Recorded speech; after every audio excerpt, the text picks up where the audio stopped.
Son of man, I have made you a watchman for the house of Israel. Whenever you hear a word from my mouth, you shall give them warning from me.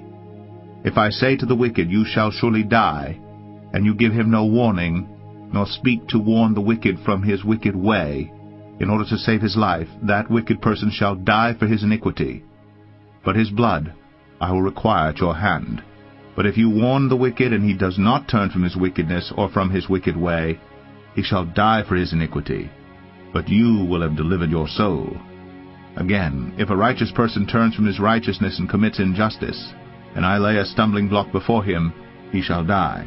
Because you have not warned him, he shall die for his sin, and his righteous deeds that he has done shall not be remembered. But his blood I will require at your hand. But if you warn the righteous person not to sin, and he does not sin, he shall surely live, because he took warning, and you will have delivered your soul. Let no one deceive you with empty words, for because of these things the wrath of God comes upon the sons of disobedience. Therefore do not associate with them. For at one time you were darkness, but now you are light in the Lord. Walk as children of light. For the fruit of light is found in all that is good and right and true. And try to discern what is pleasing to the Lord. Take no part in the unfruitful works of darkness, but instead expose them. Expose them. Expose them. Expose them.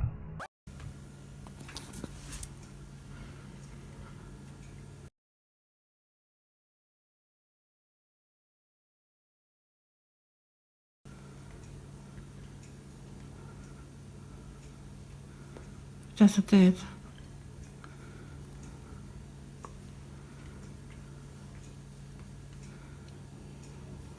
Mitä sä teet nyt? Lopeta. Ei juonut, kun sieltä ei tullut mitään. Mä näin, että sä joit. Sä nytkin juot. Älä tankkaa sitä, sä oksennat. Älä tankkaa sitä, sä oksennat. Nyt istut alas.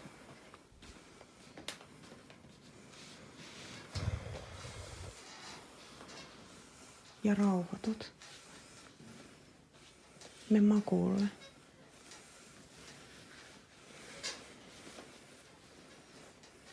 Me makuulle.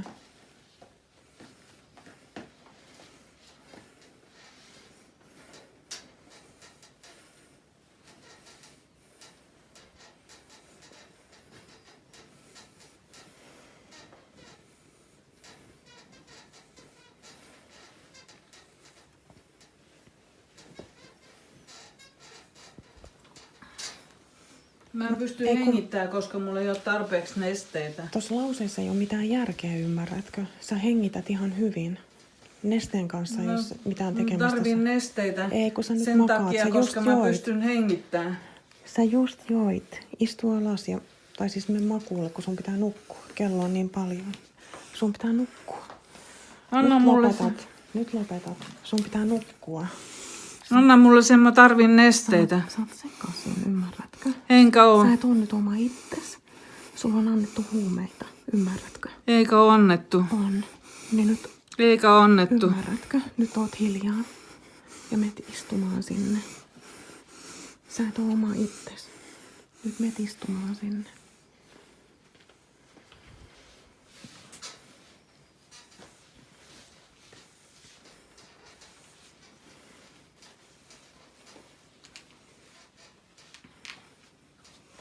Mä tarvin vettä. Et, kun sä just sait. Mä en saanut mitään. Sä oksennat, kun sä tankkaat sitä. Mä tarvin vettä. Sä oksensit jo tänään, kun sä tankkasit sitä. Nyt lopetat. Mä tarvin sitä vettä. Sä just äsken joit. Nyt sä menet nukkumaan. Kello on jo niin paljon. Enkä mene, kun mä tarvin nesteitä. Sun pitää mennä nukkumaan. Ymmärrätkö? Sun pitää mennä Mä tarvin nesteitä, kun mä en pysy hengissä muuten. Mä kuolen tähän. Sä oot juonut koko päivän vettä. Just sen takia, koska tällä huumataan sun. Meet makaamaan. Sä et oo oma itses nytten, ymmärrätkö? Sä et oo Anna oma mulle itses. vettä. Me istumaan. Nyt rauhoitut. Anna mulle vettä, kun mä en pysy hengissä muuten. Rauhoitut. Sä et oo oma itses nyt tän. Kun mä en pysy hengissä, kun mulla ei ole nesteitä ollenkaan kropassa. Rauhoitus. Anna tänne se nyt. Sä oot juonut koko ajan. Nyt rauhoitut, älä huuda. Sä just joit. Anna tänne Sä se. just joit. Sä just Anna joit. tänne se. Sä just joit. Lopeta me istumaan. Me istumaan. Sun pitää mennä nukkumaan. Ymmärrätkö? Sä et oo oma itses nytten. Mä tarvin nesteitä, kun Sä mä et en oo pysy oma hengissä muuten, kun mulla on nenäkin niin kuiva, että mä en pysy hengittää, kun ei ole vettä ollenkaan kropassa. Sä oot koko päivän juonut. Enkä oo. Nyt me istumaan. Sun pitää mennä nukkumaan. Etkö sä voi huutaa, nyt on yö. Mut kun sä et ymmärrä mitään. Anna mulle se vettä. Sä otat yhden huikan sitten ja sä menet nukkumaan sitten, ymmärrätkö? Me istumaan. Etkä tankkaa, koska sä oksensit jo tänään. Koska sä tankkasit sitä. Mitä mä sanoin? Älä tankkaa sitä. Eihän mulla tullut mitään, kun suu vaan kuivuu. Sä just joit. Nyt meet makuulle.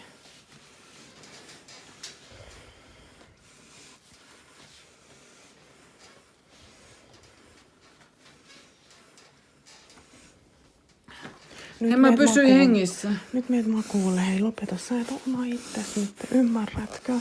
Sä et oo oma Anna tänne se, kun mä en pysy hengissä muuten. Hiljaa, meet nyt istumaan. Tule tänne näin nyt istumaan. Sä et oo oma itses. Istu alas. Mulla ei ole tarpeeksi nesteitä kehossa. Istu alas. Anna tänne se nyt, kun mä Istu tarvin alas. nesteitä. Sä et oo oma Mä tarvin itses. nesteitä. Sä et oo oma itses. Sä oot ihan sekaisin, ymmärrätkö? Mä tarvin nesteitä, kun mä kuolen siihen, kun mulla ei ole tarpeeksi nesteitä. Sä oot juonut koko päivän, mä sanoin. Sä oot juonut vettä koko päivän. Anna tänne Sä se. oot juonut koko päivän vettä ja sä et voi tankata, kun sä oksennat. Anna tänne se. Sä et voi juoda ja tankkaa tolla tavalla vettä, kun sä oksennat. Sä oksensit jo tänään. Sä oksensit Anna nyt jo tänne tänään. se, kun mä tarvin nesteitä. Mä tarvin nesteitä siihen, että mä pystyn hengittämään. Meet nukkumaan. Tuossa lauseessa ei ole mitään järkeä. Ymmärrätkö? Tarviinhan. Istu alas. Tarviinhan. Tossakaan ei ollut mitään järkeä. Istu alas. Istu alas. Mitä sä teet mulle? Mä en tee sulle mitään. Teethän. Mä yritän auttaa, koska mä yritän saada sut selväksi. Mä en pysy hengissä, kun mä en saa tarpeeksi nesteitä, kun mun suukin kuivuu. Sua huumataan. Sen takia sä oot noin sekaisin. Anna tänne se nyt. Istu alas. Istu alas. Anna tänne se, kun mä tarvin nesteitä. Istu alas. Anna tänne, kun mä tarvin nesteitä. Hiljaa. Kun mulla ei pysty hengittämään, kun mulla ei ole tarpeeksi nesteitä. Sun pitää nukkua. Mä kuivun ihan Sun pitää nukkua. sen takia, kun mulla ei ole tarpeeksi nesteitä.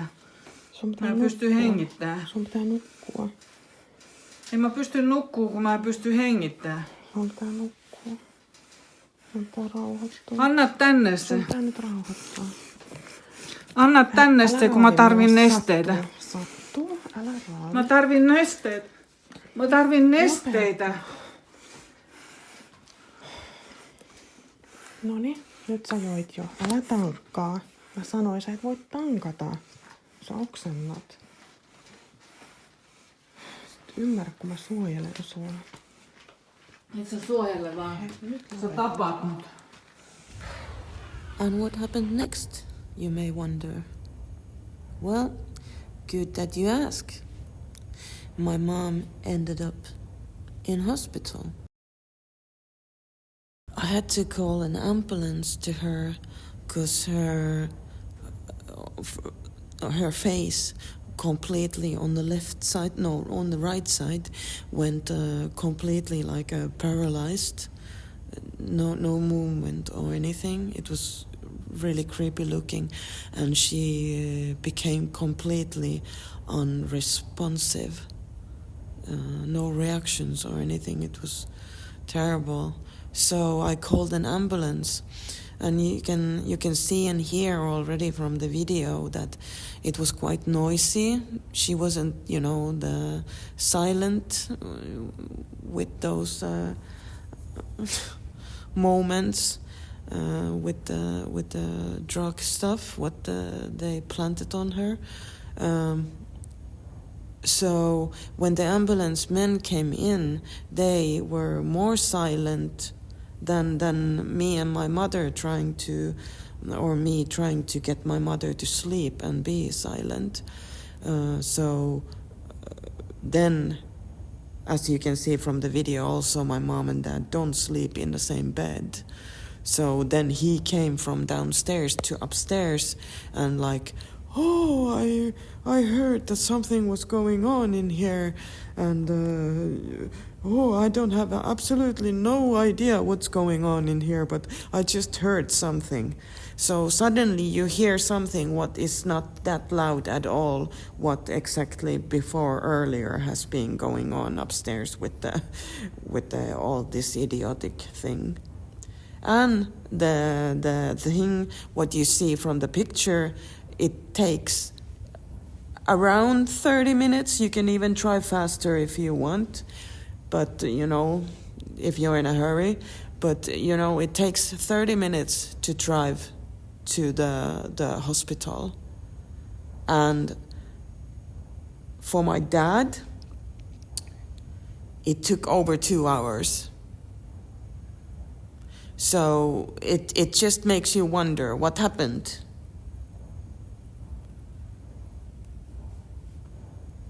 Between those hours, then, if it's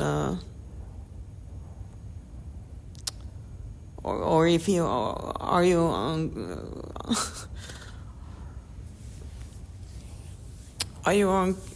concerned or not at all, or are you just cleaning something there in the home? I don't know. I don't have anything else to say about that.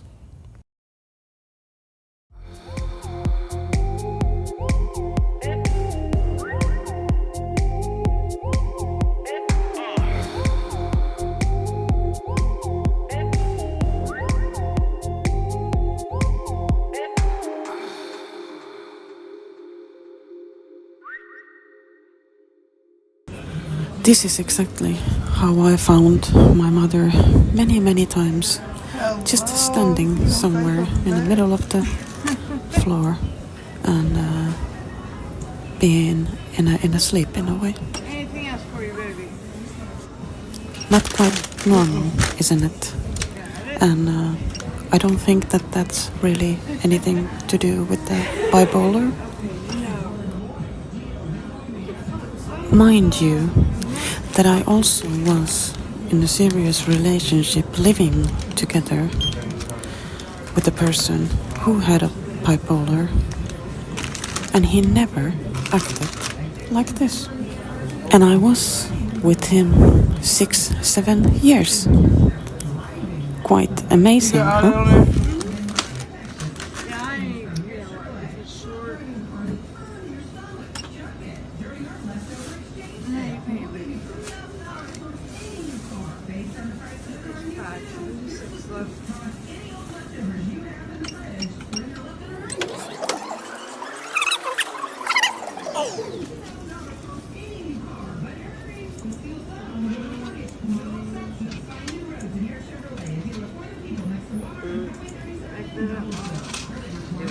Bag it.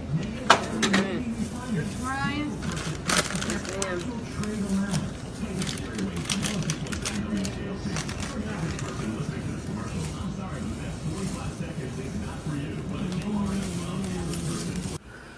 Does this look to you the same as the other video? Or does this look to you bipolar?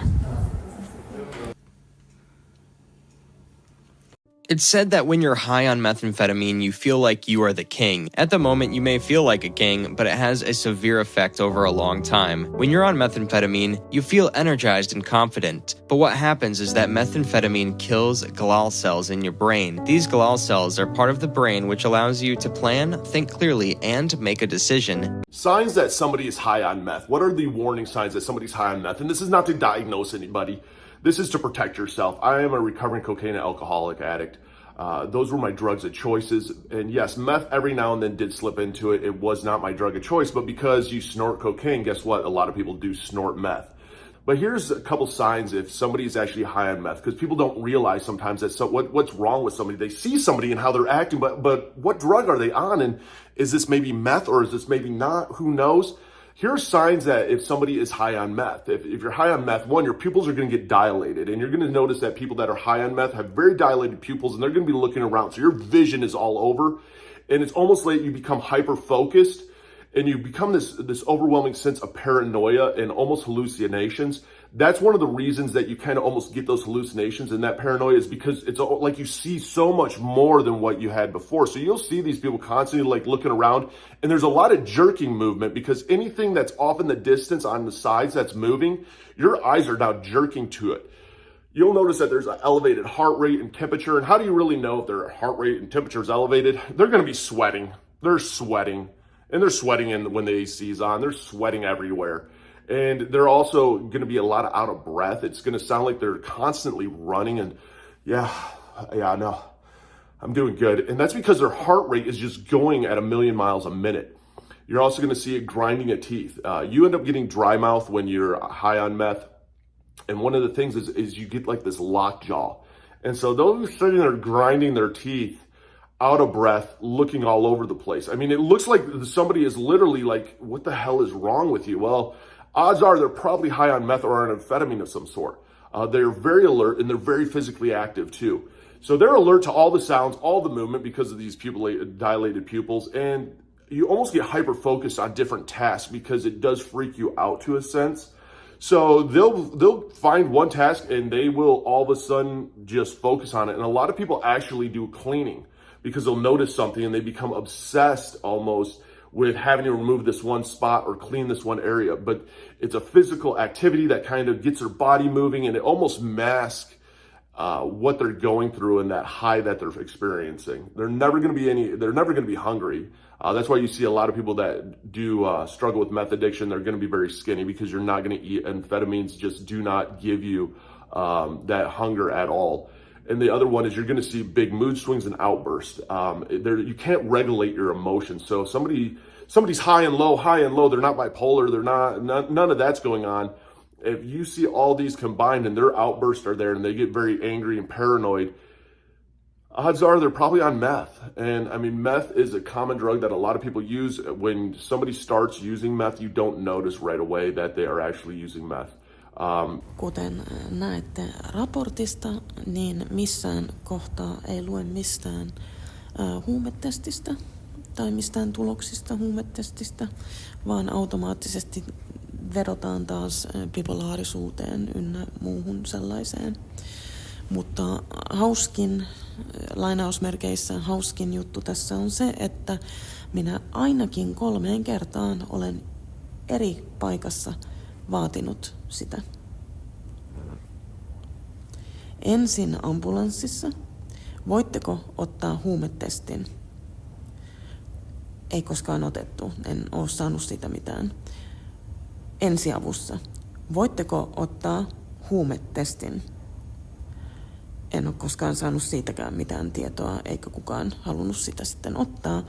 Ja 3. kerran sitten lääkärin kanssa sen yli 2 tunnin jälkeen, kun isäni ilmestyi sitten sairaalaan, niin kyselin hänen nenän edessään lääkäriltä, että onko otettu. Ja hän änkytti mulle, että ei ole tuloksia vielä tullut. Ja kummankin silmät oli niin kuin kauhusta jäykkänä, niin kuin myös isäni. Mutta tuloksia en ole tähän päivään saakka vieläkään saanut mistään. Että kummallisesti ne on niin kuin jossakin. Vaikka lääkäri silloin jo puhui siihen tyyliin, että ei ole vielä tullut. Tietoisia siis olivat asiasta. Eriskummallista. Okay, I have to do this now here. As I'm just a little bit at least alone now when it's nighttime and it's silence also, because there's never silence. So I try to do this because they are all the time everywhere. When I was a child, I was abused by my cousin, which is funny because he's also younger than me, so it's a little bit crazy. And I believe that it's now the other way, that he's saying that I did abuse him, because there's every kind of these kind of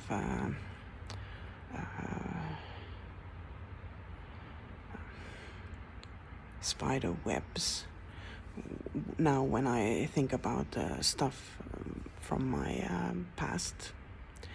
Because while I was living in Norway and I was in a relationship with the rabbit again, now there's someone already. Try to talk about these kind of things now then, you know? Seriously.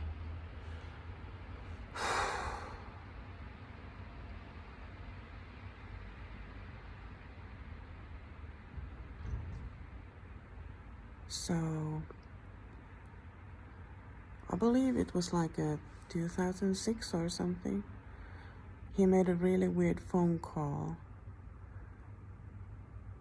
to me, and I had not been in contact with him, I don't know, for many years, because everything went a little bit weird when his dad died.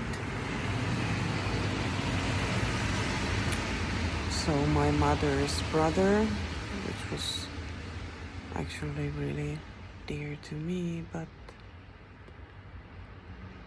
then also my grandma died, so we kind of lost contact in a way. And then also I did move to Norway, so I didn't go so often to Estonia or things like that. But anyway, the thing was that I believe I have been 4 or 5 years ago, 4 or 5 years old. So think about that. He has been even younger when it started, and it was like a play, you know, playing. And I didn't understand that what that was, and I didn't understand that was wrong. In the later on, in years, I did understand that was wrong, and that happened with him till I was 15. And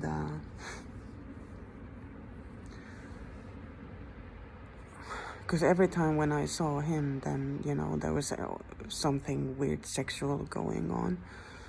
And because of that, I've been also an abuser. And it's really hard to say completely in what age, but I think like around 8 or something. And I have been playing around. And now, as I have been the abuser, as a child, not as an adult or anything. So this is why this is the craziest thing ever. Because I don't know. like it's so hard to explain about this also, because it was completely like shuddered to me also, because when I got pregnant, I suddenly did remember all these things, and at the same time as I was pregnant to that kind of guy who had his own problems in past with, I don't know, some kind of abuse. So, and then there was every kind of other kind of mental and, you know, narcissistic abuse towards me. But the reason behind it with him was in a way that he was abused. So I did start to get into all that kind of information, and while I was searching that information, then I did woke up and realized what had happened to me as a child. And now, or already then, I have never been like angry in that way to my abuser, because I understand that he was a child. So obviously something had happened to him before that, because he didn't understand what he was doing, because he was a child. But it's really weird that when it's me, and me as a abused child doing the things what has done to me, then now I am some kind of sicko, and there's a people hunting me and all these weird kids things and stuff like that, because of that I have done something to them when I was a child, and I haven't understood that, what I have done, because I didn't understand that what I was doing. And it's really hard to try to explain to people, because you don't, you know, you're slow in the head. You're slow. Your brain is not the same age as other in that situation or stuff. It's really hard to, I've been growing up weirdly, and yeah.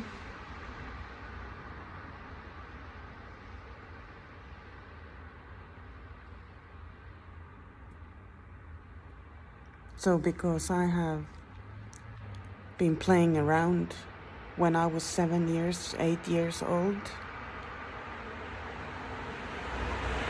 with some other people, now because of that I'm sick in the head, and then also the one who has been abusing me from 5 to 15, that's also my fault. And I'm now sick in the head, and there's people running around in it everywhere, and pumping at me with the children, and that means something, that I'm running towards children, and that's just their people vengeance towards me. And it's from my dad's side, the whole family. There's 7 sisters altogether, like my dad and his brothers and sisters, and then their children, which some of them are the ones that I did play with, and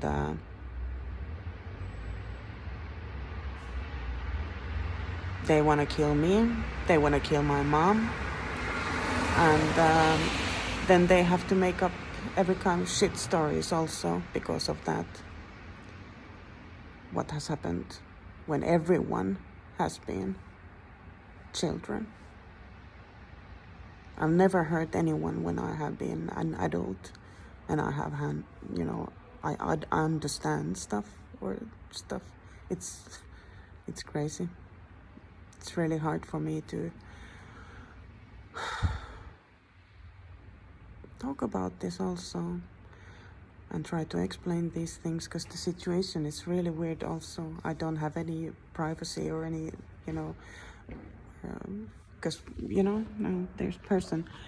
So try to act normal then and try to bring this information to everyone. But what I wanted to say that I got pregnant and then I woke up to this thing because of my boyfriend at the time who I was pregnant for. And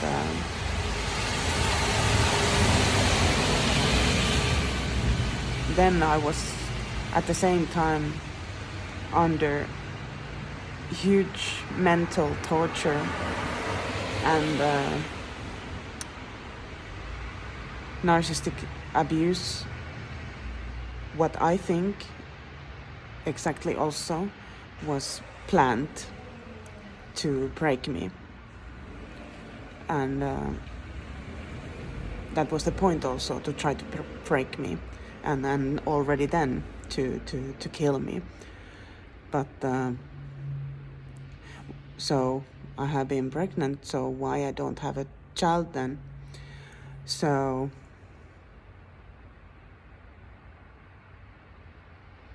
that makes me now emotional. Because of all those people, I'm sick in the head, so I shouldn't have any babies or children.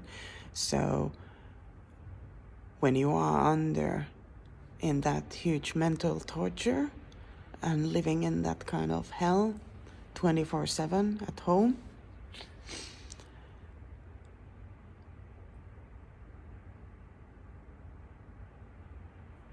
he got manipulated me to go and make an abortion. So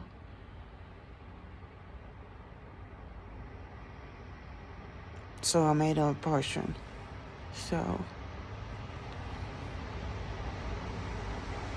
now someone can say then that how can someone else, take that control away from you? Yes, they can. And I'm not gonna talk anymore about that. So I'm gonna leave it to that. And that's basically that. And I'm gonna keep on going to another parts in the video.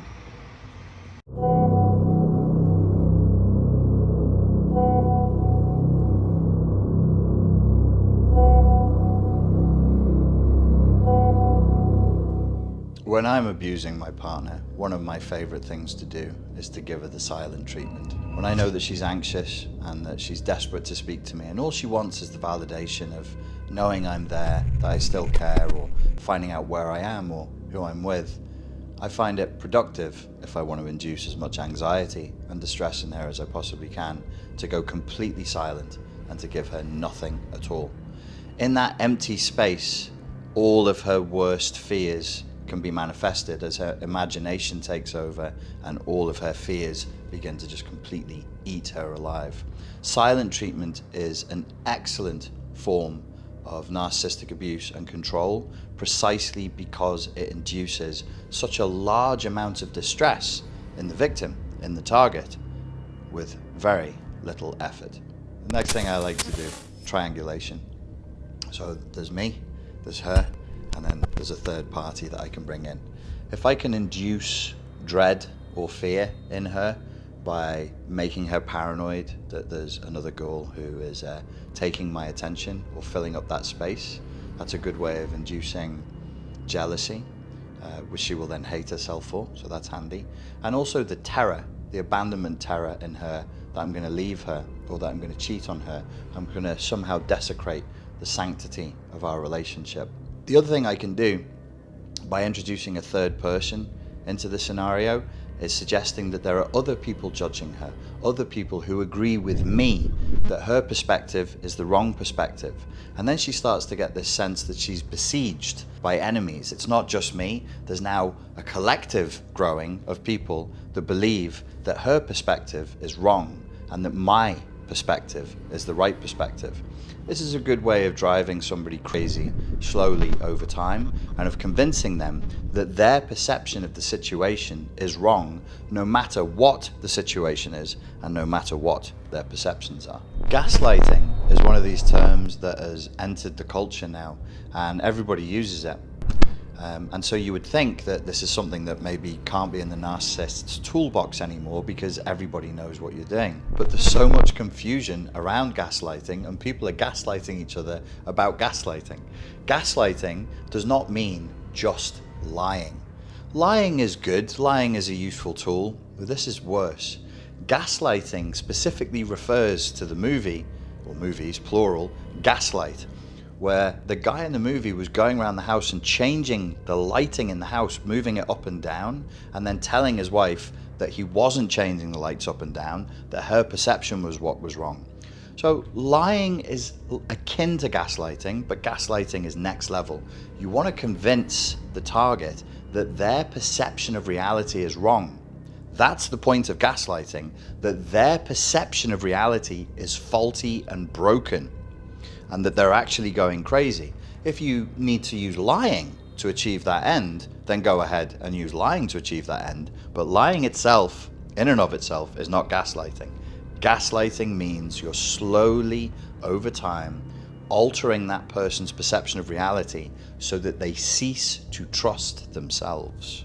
Reactive abuse is one of my all-time favorites because after reactive abuse, the target really starts to hate themselves and really starts to feel a huge amount of regret and guilt, and it just softens all their boundaries. It really dissolves their capacity to say no and to refuse me and to refuse my evil deeds as evil. Reactive abuse is where I do something to provoke the target. I find out what her weak spots are, what her vulnerabilities, her sensitivities are. I deliberately push those buttons. I deliberately provoke her into some sort of explosive outburst, which anybody, any human being over time will respond with an explosive outburst given enough passive aggression, slights and little digs here and there and triggering of their vulnerabilities. Once she's had the outburst, I've got her. That's reactive abuse. Then all I have to do is focus on her outrageous outburst. Maybe she will scream at me and become angry. And then I'll say, my God, you're such an angry person. Maybe you need to go to therapy. Maybe she will start crying and have a breakdown and become very sad and upset. And I'll say, my God, you're so weak. What is wrong with you? I barely did anything and look at you. And then I'll treat her with contempt and disgust. And I'll really focus on the ugliness and the inappropriateness and the hostility of her response. If it's a woman, I would say probably you want to really focus in on an angry and jealous response, because women don't like to think of themselves as being jealous. They really don't like that. Some women really don't like to think of themselves as being weak, but most women, it's the jealousy thing you can get her on. It's so ugly to be jealous, and it's so ugly and unfeminine to be angry. With a man, if you can provoke a response of sadness, then you can say to him, oh my God, what kind of a man are you? Look at you, you're so weak, you're such a pussy. What do? You're crying now? What is wrong with you? If you can induce anger in a man, you can go, oh my God, I can't believe, you're such a bully, you're terrifying me. This is awful. Are you one of those violent, awful men, just like your father? That's another nice thing to layer in there. If they have an issue with their mother or their father, bring that up. If she's jealous and she has an outburst, you'd be like, oh, look at you, you're jealous, just like your horrible mother that you don't like. If he has an angry outburst, you'd be like, oh my God, look at you, you're such a bully and a tyrant and a psychopath, just like your father. This is a really good way of further triggering all of their insecurities from their past and really doing as much emotional damage as possible with very, very little effort. Reactive abuse, it's beautiful. All of these things can be layered in with passive aggression. Generally speaking, I wouldn't advocate for active aggression because active aggression can be called out.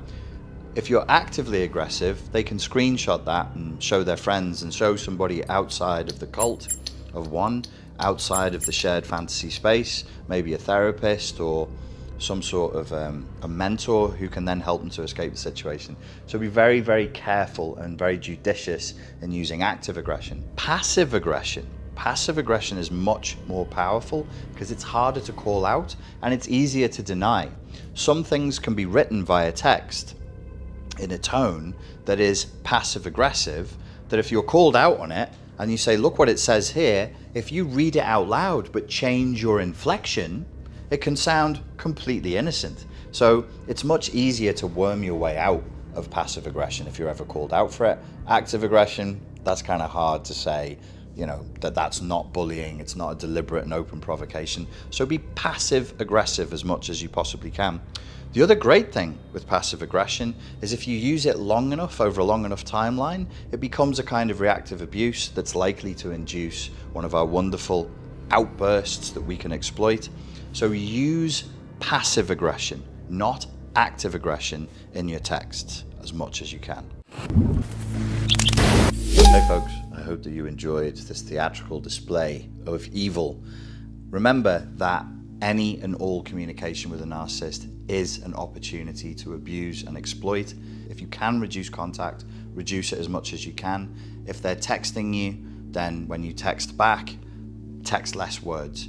Don't engage. Abandon sincere communication when you're communicating with the insincere. Don't give them an authentic emotional response. Don't give them any real information. Grey rock is the best way. No contact is the best thing to do, but it's not always practical. So if you're in a shared parenting situation, shared custody situation, we would usually advocate for more of a grey rock type of thing, where you want to be so dull and so boring and so on mission with whatever the facts are, whatever you need from them. You need money from them, you need to show up to a court, you need them to pick the kids up on time. Keep it dull, keep it non-responsive, don't give them any oxygen. Your emotional pain, your emotional reactions are the oxygen that they feed from. So keep it bland, and as much as possible, reduce that contact. Don't play the game the way that they want you to play it. If you want more information about coming out of a narcissistically abusive relationship, we have the Unplug from the Matrix of Narcissistic Abuse course. It's available from richardgrannon.com. In Finland we have this magazine called 7 päivää. It's a 7 days magazine, that's what it means. And well, the main character on the cover here is exactly one of the siblings who is making the magazine, which is really funny with everything now. Also about our house, and well, you just read it. What does it read in there? It's my father's name is Erkki, and what does it say in German ways? You know, it's not funny at all. Because it's exactly truth. It's exactly how it is. It's joke about Jewish Auschwitz place, and that's exactly what they are doing in my parents' house or were doing still to my mom, obviously because she's there, but were doing to me and my mother every kind of sick stuff. So yeah, it's really funny Nazi jokes, so I guess I don't have nothing much more to say about that either, except that the same main character, it's once again this really weird coincidence, as these keeps on happening here all the time, that in one point I was ordering something to my mom from online or from internet, and when you order, then you get to choose which post box you want to go and pick it up. So then it shows you a map from the area where you are. So, because the map sees where you are. So it's very interesting that the dot there in the map, what shows where you are at right this moment while you are doing those things, goes exactly to the address where the main character again from that magazine is exactly living. And to that, I also have something to say, that I have only been there in my whole life, only, I guess, 3 times. And I think those years were also before 2020. So it's really weird. Why would it show my phone to be there right at the moment while I'm doing the order to my mother, while we are completely on the other place in the same map though? But it's really funny coincidence, isn't it? Or not? I don't know.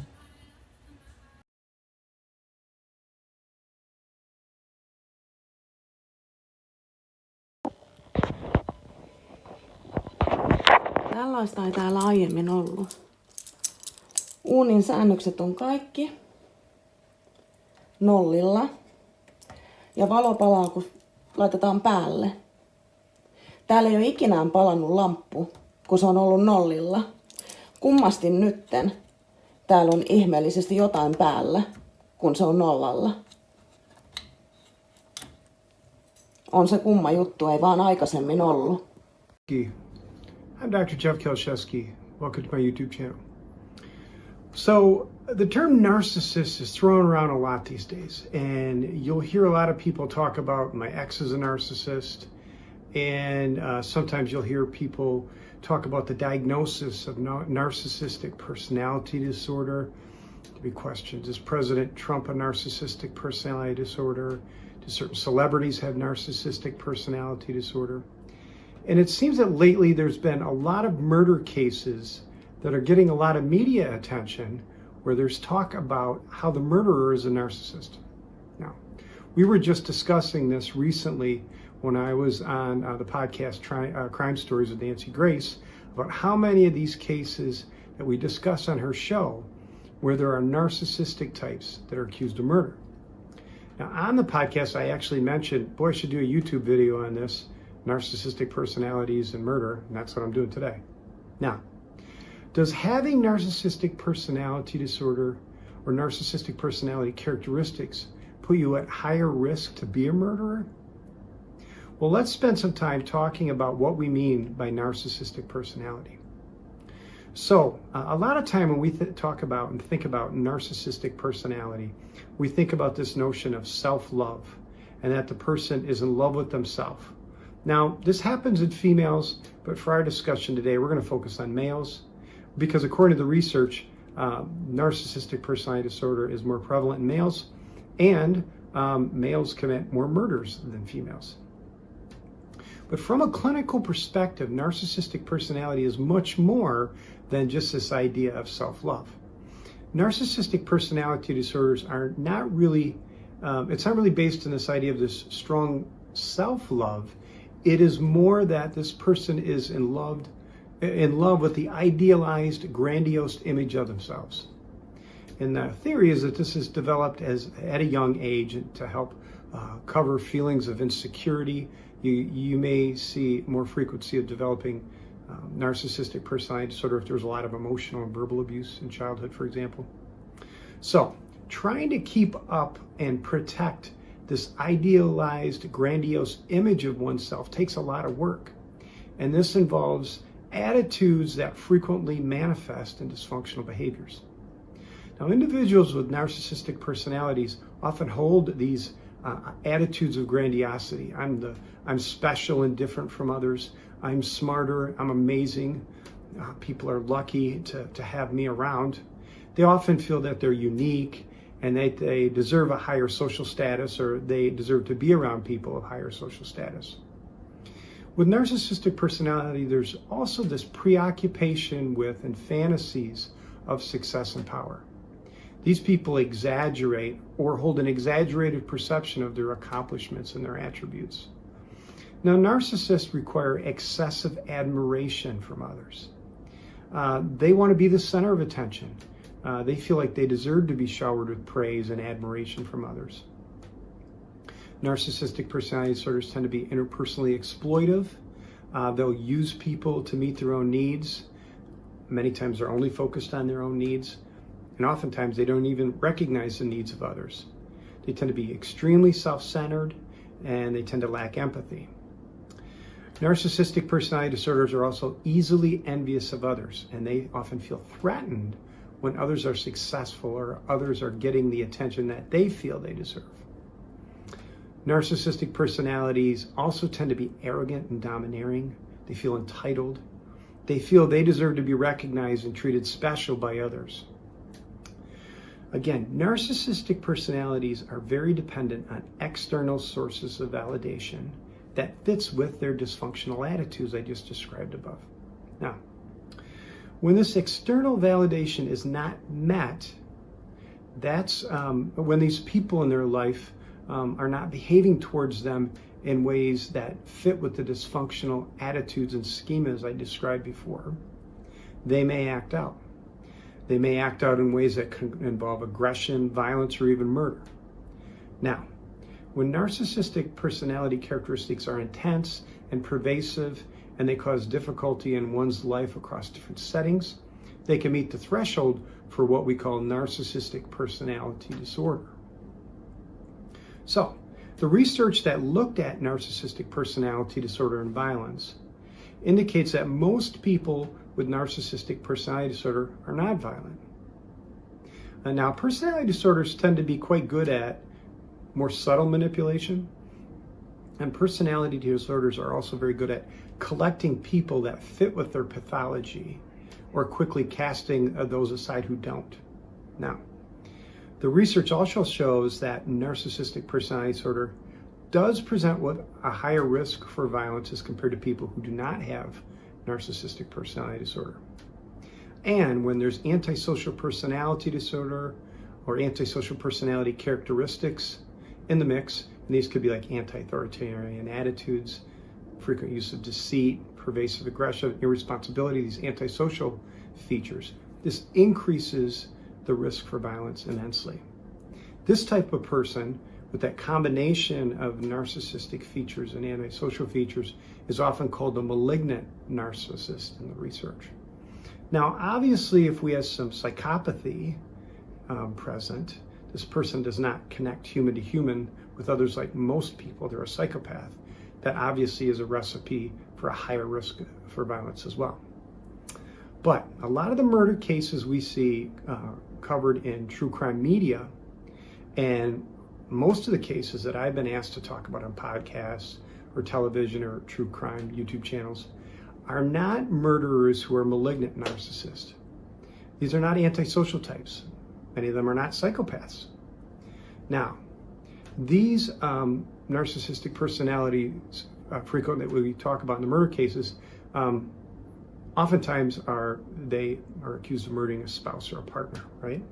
Now, how many stories or programs have you seen, or how many high-profile cases have you read about that are about a narcissistic husband who's accused of murdering his wife?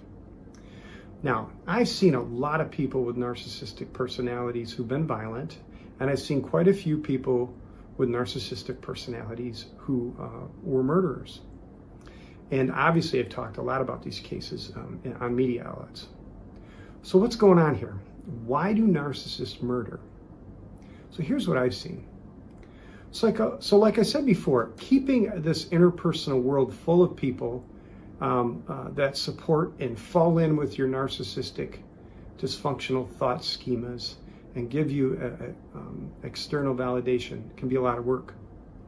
And narcissists are often fragile in the sense that when this high level of external validation is not there, they're unhappy, very unhappy. They depend on this for their own psychological and emotional sustenance. Now, when someone in their collection of people falls away from the purpose, providing that external validation, the narcissist sort of has a psychological panic. And that panic often leads to aggressiveness. Now, when other attempts at manipulation or even using some aggressiveness does not work in getting this person back in line, the narcissist does not know what to do, and they may resort to extreme behavior, sometimes even murder. The narcissists that I have seen who have murdered often feel trapped. They're trapped in a relationship where the other person is not giving them the external validation they need or feel they deserve. But also in the narcissist mind, there's a threat to all the other external sources of validation as well. So we see a lot of murder cases of the narcissist who murders his wife, for example, while going through a divorce. Well, I can tell you, it's almost always seems to happen that the wife is the one who filed for divorce. Or when we see the narcissist who murders his wife when they're not separated or going through a divorce. Oftentimes he simply does not know how to get out of this situation without losing external validation, particularly that system of external validation that may be built in to that lifestyle of being married or who he's married to. Now, if you notice, when there's a murder and there's accusations that the husband is the murderer and he's a narcissist, they tend to jump up and sort of thrive from the sympathy and attention that they get from others. They're the first ones in front of the camera playing it up. Now, it's really interesting to talk to a narcissist who murders. They're frequently surprised they got caught. They frequently think they can outsmart the police, but they can't. They tend to make arrogant mistakes. In some cases, the mistakes they make are outright foolish, and then they tell BS stories to try to cover themselves. Remarkable and sometimes foolish stories that they just expect that everyone would believe because it's coming from them. So it's the fragility of the narcissist and the threat to his entire system of external validation coming down that often puts them into this psychological panic and a state where they sort of feel like they have to resort to extreme behaviors, sometimes even murder.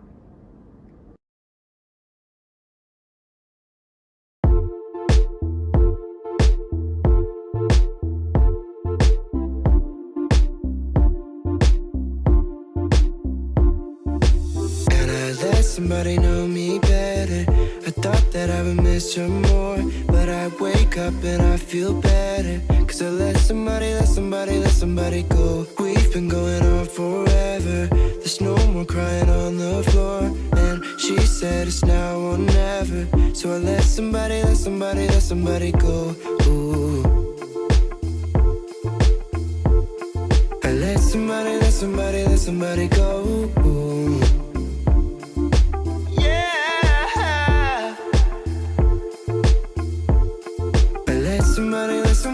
Somebody go. Ooh. And I let somebody know me better.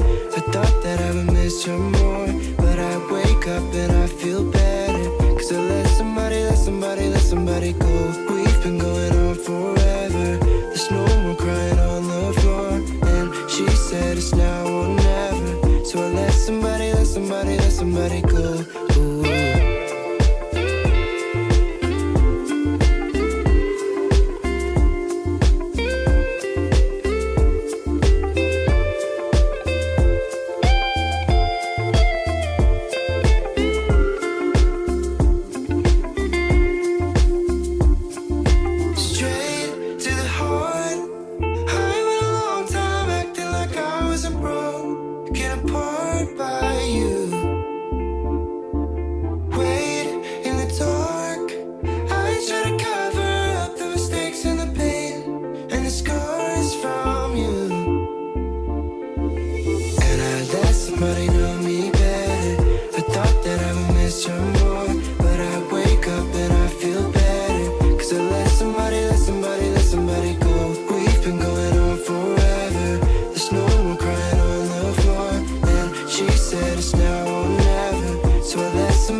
So I let somebody go. Ooh. I let somebody go. Ooh. Yeah. I let somebody go. Ooh.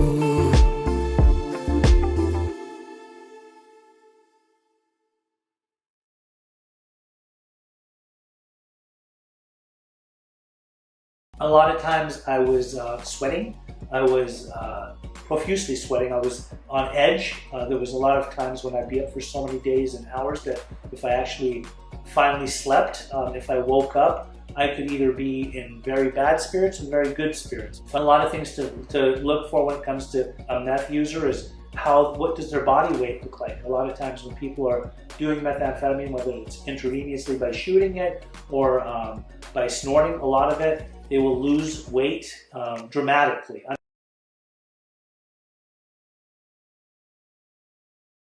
I'm talking to the point where they look somewhat anorexic, there's no appetite, they will go days and days without eating, they're fully malnourished, and then obviously sleep deprived. There's just no interest to try to get any kind of nutritional, strengths out of eating. Like nobody really eats when they're on meth, depending. Like some people, when you smoke meth in excess, you can actually eat and sleep even at times too. So I think that just comes from building up a tolerance, and the potency is not as strong when you're smoking it as opposed to when you're shooting it intravenously or snorting it, because that's directly into your system as opposed to smoking it, which takes a little bit longer to actually feel it. Not that long. So was getting into a lot of car accidents, because if I was up for days and days and days, the second I would get into the car and start driving, I would lose energy, and I would end up just passing out behind the wheel. So often I would get into car accidents, major car accidents sometimes fender benders, sometimes crashing into parked cars.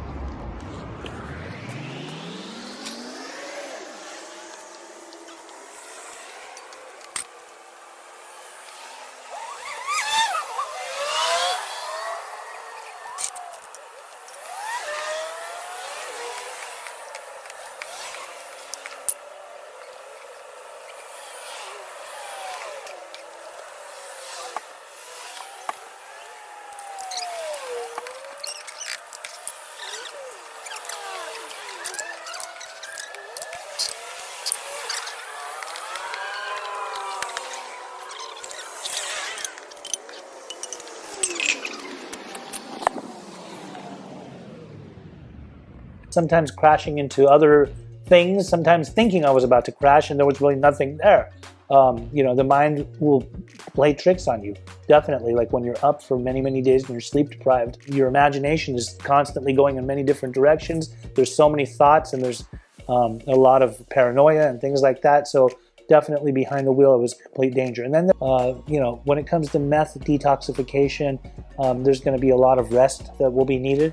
There's going to be a lot of nutritional needs. A person will need to eat and drink a lot of water to stay hydrated. When I say there's a lot of sleep that's going to be needed, is because a person that stays up on meth for long periods of time loses sleep. So usually the crash for that, when they actually go to get detoxified, will be anywhere from 24, 48, 72 hours, even longer. I myself, when I went into rehab, coming off of meth after doing it for 16 years, I slept a good 6 days solid. There's a few times I got up to use the restroom, a few times I got up to eat something, but for the most part, I needed to crash. I needed to crash. And a person that's actively using meth, you can see that with them. If they're up for days and days and days, they'll crash super, super hard, and then they will be down for the count for at least 24 good hours, and then they get back up and they're out seeking it again. Hey, Dr. Kalarko, what does meth do to a person's body over time? So meth itself, and also like a lot of the toxic substances that it's made with, are really hard on the body. And so, you know, things, you get chronic sores on your skin, a lot of tooth decay and tooth loss, obviously like mood swings, insomnia, anxiety, and in severe cases, you can get psychosis and hallucinations, things of that nature. And when you look at people's brains who've done meth for a long time, you can see actually structural changes, not good changes either, you know, in the brain. Fortunately though, when people become sober, over time, a lot of those things will all improve.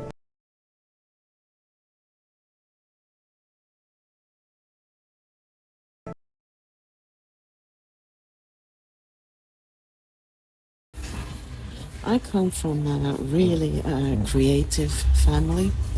I've been used to being around creativity all my life. My mom is really artistic. Well, obviously she's been in art schools and stuff like that, but before she moved to Finland, she was working actually in Tallinn film, and it was called Nukkuteater. That's like a doll movies, what they make. I'm sorry, I'm a little bit tired, so it doesn't come so quickly, all the words now. But yeah, so she was working there, and then she moved to Finland, and then she went to kindergarten, and there also all the name things and everything what they had there. She always did draw really nice stuff on the walls and name tags for the kids and etc. Every kind of really cool things. And I don't have any pictures now anymore. She had some pictures, but obviously I'm now here in Germany, and I don't get into those. But I got some other pictures because she also has made some other things, so I did put them here so you see them. But then she had to, in the end, quit the job in the kindergarten, and she got depressed, which is not any surprise anymore. But then that was that, and she didn't work anymore. And then she got better in some point, and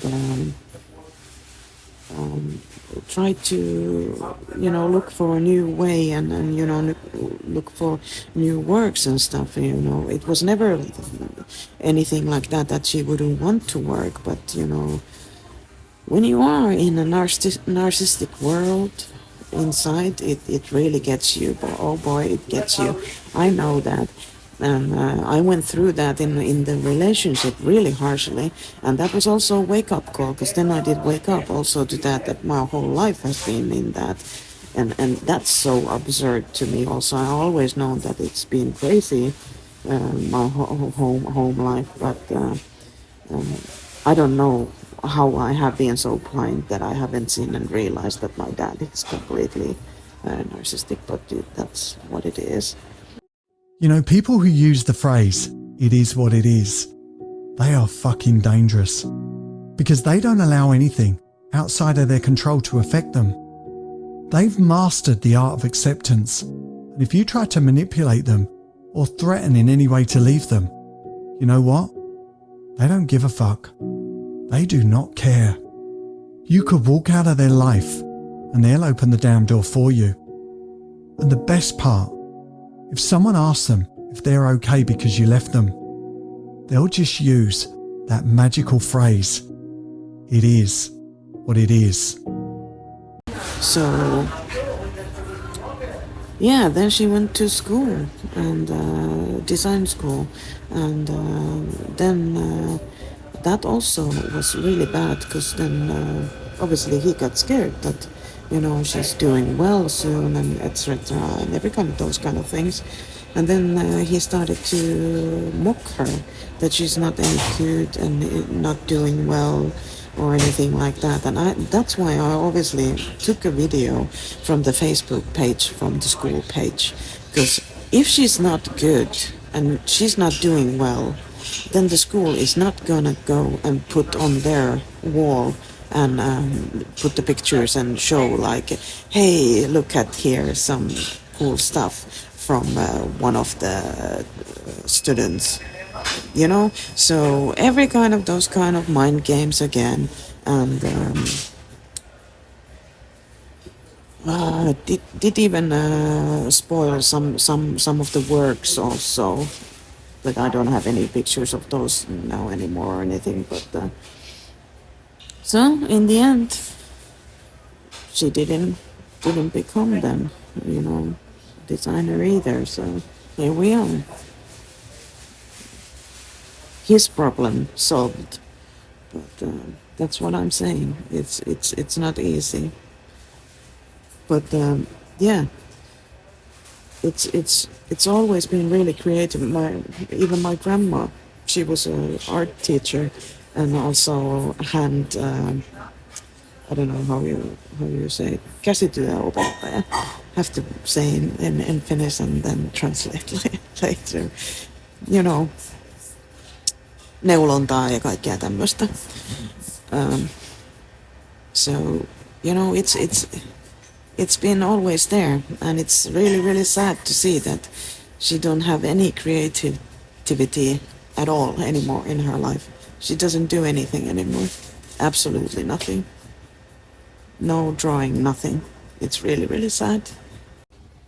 This one was yet again one of the weirdest coincidences again in